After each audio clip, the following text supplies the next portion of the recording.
நம்ம வீட்டு குழந்தைங்களுக்கு ரொம்ப பிடிச்ச பன்னீர் பட்டர் மசாலா சீக்கிரமாக எப்படி ரெடி பண்ணுறதுன்னு பார்க்கலாங்களா.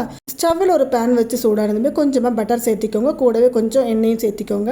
அது ரெண்டுமே சூடானதுமே நம்ம கட் பண்ணி வச்சுருக்கிற இந்த பன்னீர் எடுத்து இதில் போட்டுட்டு உங்களுக்கு தேவையான அளவுக்கு ஃப்ரை பண்ணிக்கலாம். எங்கள் வீட்டில் ரொம்ப ஃப்ரையான அவங்களுக்கு பிடிக்காது, அதனால சும்மா ஜஸ்ட் ஒரு ஹீட் மட்டும்தான் பண்ணியிருக்கிறேன்.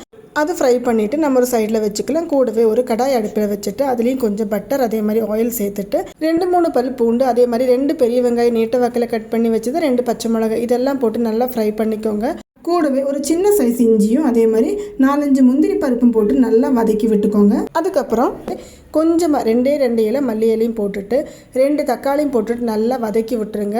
அது வதங்குற டைமுக்குள்ளே நம்ம ஒரு மசாலா பேஸ்ட் ரெடி பண்ணிக்கலாம். ஒரு சின்ன டீஸ்பூனில் ஜீரகத்தூள் 1 ஸ்பூன், அதே மாதிரி 2 ஸ்பூன் காஷ்மீரி மிளகாய்த்தூள், 1 ஸ்பூன் மல்லித்தூள், கூடவே 1/2 ஸ்பூன் கரம் மசாலா, அது மட்டும் இல்லாமல் காரத்துக்கு தேவையான மிளகாய்த்தூள், இது எல்லாமே போட்டு மிக்ஸ் பண்ணி வச்சுக்கலாம். அதுக்குள்ளே நம்மளோட வெங்காயம் தக்காளி எல்லாமே நல்லா வதங்கியிருக்கும். அது கூடவே இந்த பேஸ்ட்டையும் ஆட் பண்ணிவிட்டு நல்லா வதக்கி விட்டதுக்கப்புறம் ஸ்டவ் ஆஃப் பண்ணிவிடுங்க.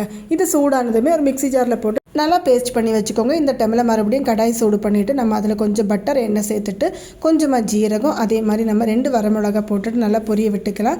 கூடவே நம்ம இங்கே பேஸ்ட் பண்ணி வச்சுருக்கிற அந்த மசாலாவையும் போட்டுட்டு நல்லா வதக்கி விட்டுருங்க.